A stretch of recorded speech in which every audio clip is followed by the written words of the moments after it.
Hi there, I was asked to give you some exercises to increase your flexibility around your hamstrings. Hamstrings are the back of your legs.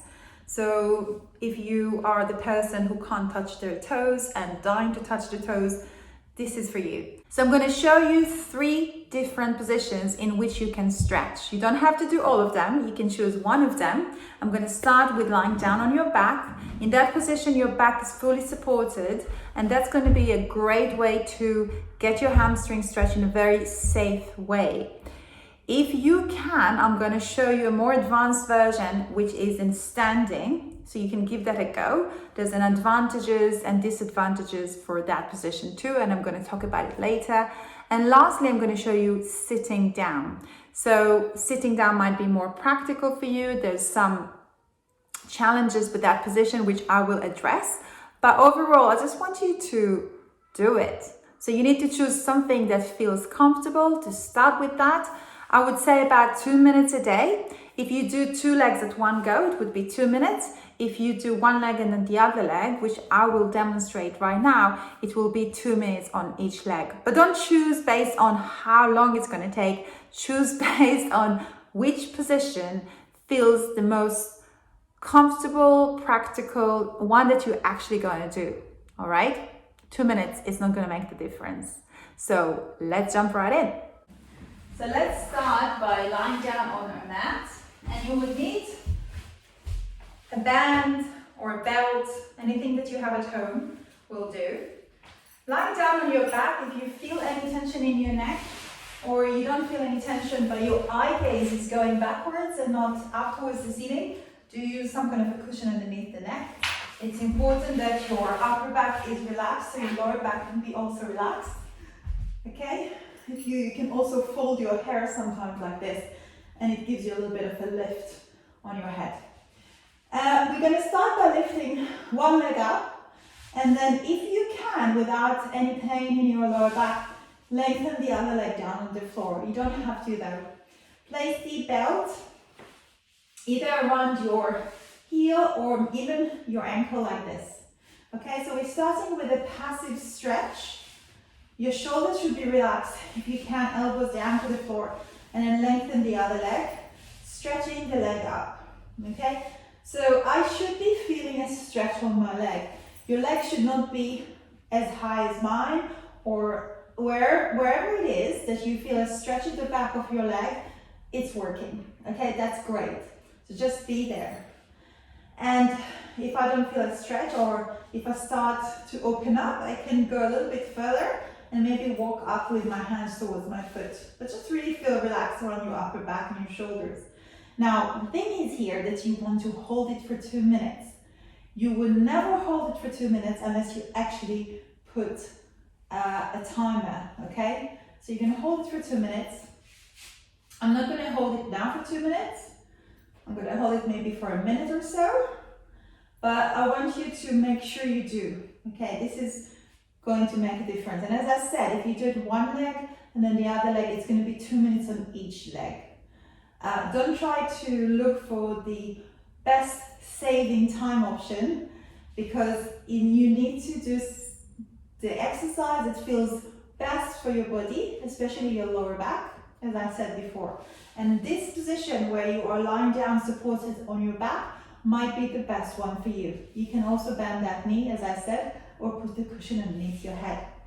Okay, keep active through the thigh. So that's one of the things that I see people missing. Keep the activation through your quads, so your back of the leg can open up. Now, I do get often the question whether you need to point or flex the foot. In this passive stretch, I prefer you pointing the foot, so toes away from your shins. Okay, because this can quite irritate the nerve. We'll do this a little bit later on in a more controlled way. But again, if you do feel any irritation, you should not be flexing your foot. All right, so stay there for a minute. A minute has gone by.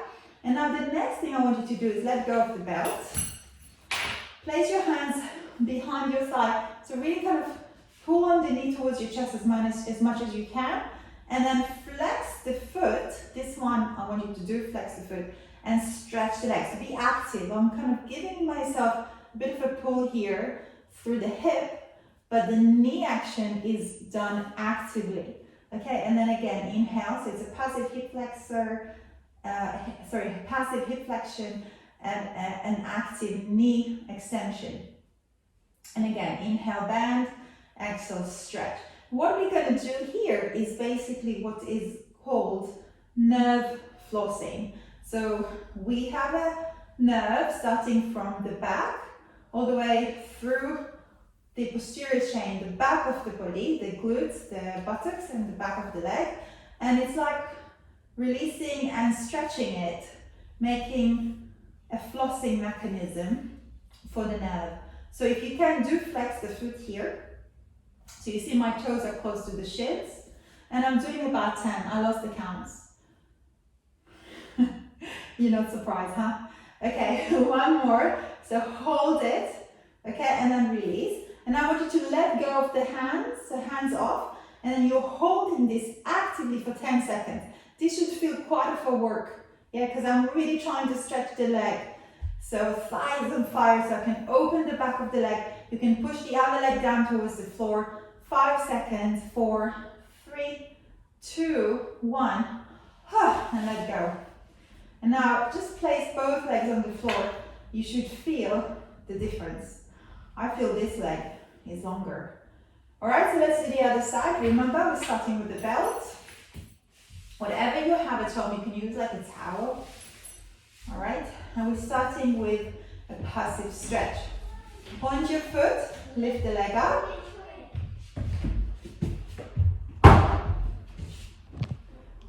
And stay there for 2 minutes. I have a visitor now. Hi, Tom. Okay, so you stay. It's okay. So you stay there for 2 minutes. Okay, remember, you can bend the knee if you need to. You see I'm putting my foot, relaxing my shoulders and my head, and I'm taking the time. So I'm doing about a minute. You should measure. Oh, okay. Oh, Mommy. What is Mommy doing? Go. Stretching. Do you want to give her a kiss? Go, Mommy. You want me to come with you? Yeah. Okay, I'll come in a minute. I'm just finishing explaining this, okay? Is that okay? And you see my leg is opening more. Yours might be opening as well. So go for it and keep going. Keep stretching your back of the leg. Okay? I've got a helper here too. All right? I'm too pee-pee. You did. Oh, so can you go by yourself? Yeah. Okay. Good boy. All right. Mom. I'm coming in a minute. Yeah, and it is opening up this one. Okay, and now you're going to, minutes has gone by, so I'm letting go. Hands behind my thigh, all right? And then I'm stretching with a flexed foot 10 times. And this is just to encourage my hip flexion with this. Yeah. 4. Keep breathing and really lift the kneecap. Make a big muscle here. 5 more. Make sure your shoulders are relaxed. It's quite a work. 4, 3, 2, and a 1. And now you're holding it without your hands and really active through the legs. Stretch that knee. 10 seconds. Woo, if you flex your foot, this is quite a work. 5, 4, 3, 2, 1, and release. Okay, so now I want to show you how to lengthen the hamstrings when you're standing. Okay, and that can be much more effective because we're going to use gravity in order to lengthen your hamstrings. So what I suggest is that you stand with the feet hip width apart and then you slowly roll through the spine. So note the chin slowly rolling through the spine all the way down. Some people might feel quite tight here and it already puts pressure on their back. So I would advise you to bend the knees, okay? As long as you get stretch through the back of the legs, it's working for you. You're stretching out, so don't worry about it. The only thing is that you might feel fatigued through the legs because your quads have to hold you in place. So relax completely down and let the neck drop. So I see loads of this with the neck. Drop the head. And now I'm just going to turn so you can see. Hold the opposite elbow with each hand and allow the head to drop down so my ears are aligned with my upper arms. I'm not there. And I'm letting the gravity do the work for me. And I start to breathe a little bit more deeply. Inhale and exhale. Inhale, try to lengthen the spine a little bit. Feel the ribs going a little bit away from the hips. And as I exhale, I go a little bit further down. Inhale, lengthen. Exhale. Now if you can see my hips are relatively open, so I'm trying to point my tailbone up towards the ceiling. So imagine like you had a tail and you wanted to lift the tail up. So that's neutral position in your spine and not this. I'm not curving under, that puts pressure on the lower back.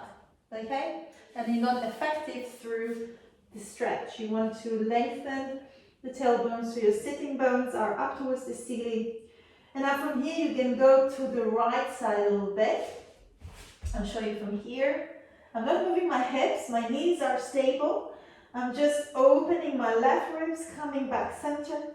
And then to my left side, opening my right ribs, coming back center. And then relaxing in the center. And I can obviously repeat that to the right and to the left. And you can see I'm guiding with my hands and I'm pulling on my arms so I can open this side of my body. You can relax the hands down. And if you're feeling getting tired a little bit, and if you can, stretch the knees. Now, try to hang in here for 2 minutes. Deep breath. What's important is that you're active through your thighs. So lift the kneecaps, even if your knees are slightly bent. You want to make a big muscle in your thighs, so your kneecaps are lifted, and then you're open more through the back of the legs. Don't bring the tension to your shoulders and your neck. And then when you're ready, slowly press into the feet, be active through the legs, and tuck the tailbone between your legs. Keep the abdomen active as you roll through the spine. Okay, so that can be very effective, but some people find it a little bit not very comfortable because you're upside down. So again, that's why I'm showing you different options. The last one that I want to show you is sitting. And I'm showing you this against the wall because it encourages you to keep your back straight. However, even with the wall, I see many people slouching with the lower back like this and putting their upper back against the wall. Can you see that? So really make sure there's no gap between your bottom and the wall, and then that you're on top of your sitting bones. Again, feel like you want to send the tailbone back or lift the tailbone up. So there is a little bit of a curve in the lower back. You're not jamming the lower back into the wall. So for those of you who have done the program with me, you know how many times and how important it is to talk about neutral position and why. So again, here it's neutral position. It's a good place to open the shoulders as well and not pop the ribs. Keep those ribs softened towards the wall. And if you can, straighten the legs, flex your feet. So if this is really hard for you, that means that you have to cushion yourself up. So you have to sit on an elevated surface, I'll show you, so your hips are higher than your knees.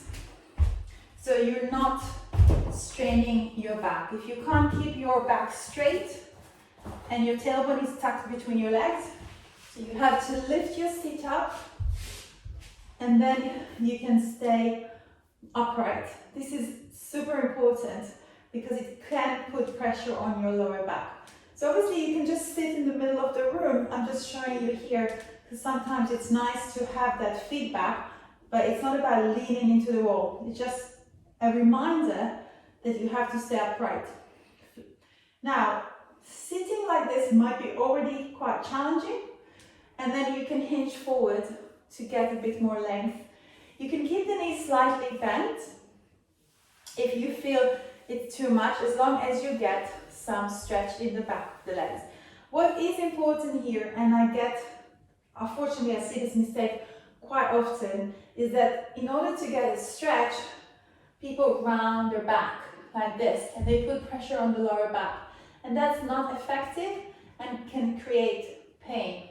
So you want to lengthen, ground the sitting bones towards the mat or the cushion, and really feel lengthened, elongated through the spine, and then you hinge at the hips and you try to bring your belly towards your thighs, not your chest, your belly. Your chest is going forward, and you see I'm still in neutral position in my spine. And now if you feel that you can go slowly lower, yeah, but keep the length. It's an inhale to lengthen the spine, exhale to move a bit further down. Inhale to lengthen, lead with your chest forward, exhale to fall deeper. So what can go wrong here is this, pushing on the lower back, yeah? Round the back, no, not effective. I can't even feel any length. And again, it just encourages a very poor movement pattern. If you feel too much pain while flexing your feet, definitely point your feet, okay? If you feel that you're flexible, you can catch the outside of the feet, maybe the big toes, maybe you can wrap a belt again. But what's important is that you lengthen. It really doesn't matter if you hold your shins, lengthen the spine, and then go deeper. And try to hold it for about 20 breaths. So I hope it's been useful for you. You have different options. Play around with it. The main principle is that you feel the stretch. Even if you bend the knees a little bit, keep neutral back. Whatever you do, obviously lying down is easier in terms of keeping the neutral back, and really make sure your thighs are active. Even in sitting, whatever you do, activate your thighs so you're opening the back of the legs. Good luck.